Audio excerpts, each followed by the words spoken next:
嗨，大家好啊！歡迎收睇 Henny 嘅地產頻道。我從業咁多年以嚟咧，經常會聽到有啲業主同我呻話好後悔買咗而家呢間樓。咁除咗呢幾年大環境唔好、房價下跌嘅不可抗力因素之外咧，其實有好多情況咧，我哋係可以避免嘅。就要需要我哋平時咧做足功課啦，比如話訂閱 Henny 嘅頻道啦，係咪？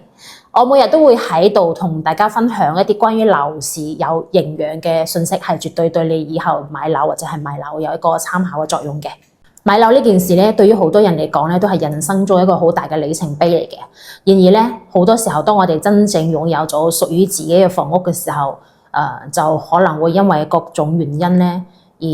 產生後悔。今日咧我就會帶大家嚟盤點一下買樓後可能會後悔嘅原因。希望咧就可以幫到大家喺購房之前咧係做足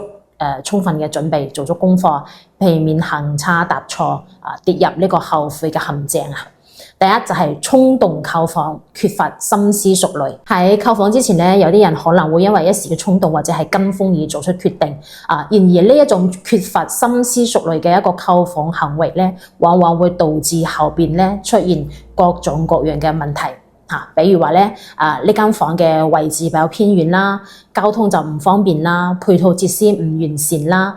等等嘅，都會俾我哋嘅購房者感覺到後悔。因此咧喺購房之前一定要充分了解自己嘅一個需求啦，同埋預期啦、預算啦，做好呢個充分嘅一個市場調研同埋一個實地嘅考察嘅，確保自己嘅購房決策咧係真係明智嘅。第二，忽略房屋質量同埋裝修嘅問題。房屋質量同埋裝修嘅情況咧係購房時需要考慮嘅一個非常重要嘅因素嚟嘅。如果購房者喺購房之前咧冇仔細檢查呢個房屋嘅質量同埋裝修情況咧，後期可能會出現各種各樣嘅問題，比如話漏水啦、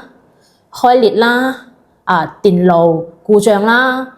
水管故障啦，呢啲問題咧唔單止會影響我哋一個居住嘅體驗，仲可能會花費你大量嘅一個時間同埋呢個錢銀去進行一個維修嘅。因此咧喺購房之前咧，一定要對呢個房屋進行一個仔細嘅檢查，確保我哋嘅房屋質量同埋呢個裝修情況係完全符合自己嘅要求。第三，未考慮到呢個未來嘅一個規劃同埋變化。購房咧唔單止要睇眼前啦，仲更加要考慮我哋嘅未來。購房前咧係冇充分考慮到自己嘅未來規劃同埋變化，比如話咧工作變動啦，家庭人口嘅一個增加情況啦，可能會導致後期出現呢個房屋唔適應嘅情況嘅。比如話原本打算長期居住嘅樓，因為工作嘅變動而需要頻繁咁搬屋，或者係家庭人口增加，原本咧間屋已經即係無法滿足呢個居住嘅需求噶啦，呢啲咧都會俾我哋嘅購房者感覺到會後悔嘅。因此喺購房之前咧，一定要充分考慮到自己嘅一個未來規劃啦，同埋變化，確保呢間屋能夠滿足你自己一個長期嘅需求嘅。第四，忽略物業管理同埋一個社區嘅環境。物業管理同埋社區環境係影響居住體驗一個重要因素。如果係購房者，你喺購房之前咧冇充分了解到呢個物業管理啦，同埋呢個社區環境嘅情況，後期咧可能會遇到各種問題，比如話物業服務唔到位啦，呢個社區環境比較差啦，呢啲問題咧唔單止會影響我哋一個居住嘅體驗，仲可能會影響到呢間屋嘅一個價值同埋一個升值嘅一個潛力喺度嘅。因此咧，我哋喺購房之前咧，一定要充分了解物業管理同埋一個社區環境呢啲咁嘅情況，確保自己可以享受到比較良好嘅一個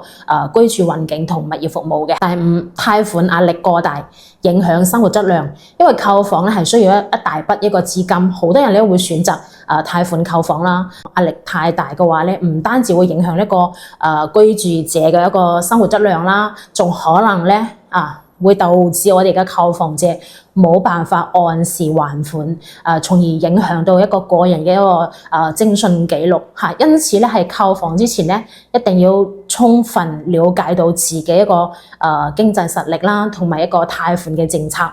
制定到合理嘅一個貸款計劃，確保自己能夠承擔得起呢一筆貸款嘅一個壓力嘅。上面講呢幾種情況有冇同你相似嘅咧？歡迎各位有經驗嘅街坊嚟同我哋分享到你嘅一個經驗啦。我覺得大家都係普通人，只要擺正我哋嘅一個購房嘅心態，咁我哋呢個試錯嘅概率咧就會大大咁可以降低嘅啦。第一，對於我哋自住剛需嘅客人嚟講咧，係真㗎。少聽啲咩宏觀動態政策走向，9成9咧同你無關嘅。裝逼咧多半係真係冇咩下場㗎。第二，間屋咧係我哋人生過程中嘅一個大坎嚟嘅，但係咧絕對唔係唯一嘅一個呢個坎過咗之後咧，未來咧人生路咧，你會發現好多似曾相識嘅地方啊。3，學會賺錢，亦都要學會使錢喎。而買樓咧就係我哋掌握使錢技能嘅一個終極考驗。4，買樓最大嘅問題其實唔係專業問題，亦都唔係時機問題亦都唔係呢個投入嘅問題。最大嘅問題係咩咧？係我哋一個心態買唔到合適嘅樓，基本上咧都係因為你想要嘅嘢太多嗰啲又想要自住啦，又希望升得快啲啦，又希望平靚正啦。其實咧，佢基本上最後咧都係買唔到最合適嘅一個房屋嘅。第5，冇覺得買咗樓之後咧就會有安全感亦都冇覺得貸款買樓咧即係會壓力好大咯，大到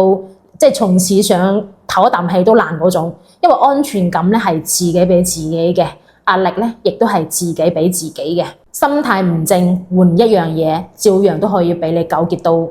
冇啖唔好食。咁好啦，時間過得好快，又要到我哋影片嘅結尾啦。如果大家對 Helly 今日輸出嘅內容認可嘅話，感謝俾個 like 支持一下。另外咧，我嘅老朋友可能都有發現啦，我近期嚟嗰個影片嘅風格咧，同以前係完全唔同嘅。以後嘅每一條影片咧，我都會花費大量嘅一個心血咧，同埋時間去製作。盡可能咧，將每一個輸出嘅內容講得夠細緻啦，而且有深度，真正俾到大家有一個參考嘅作用嘅。同時咧，亦都係歡迎大家俾我寶貴嘅意見。我咧會根據大家嘅一個需求咧嚟到進行一個改進啦、自我完善啦。好啦，咁記得關注 Helly 嘅頻道，下期再見啦，拜拜。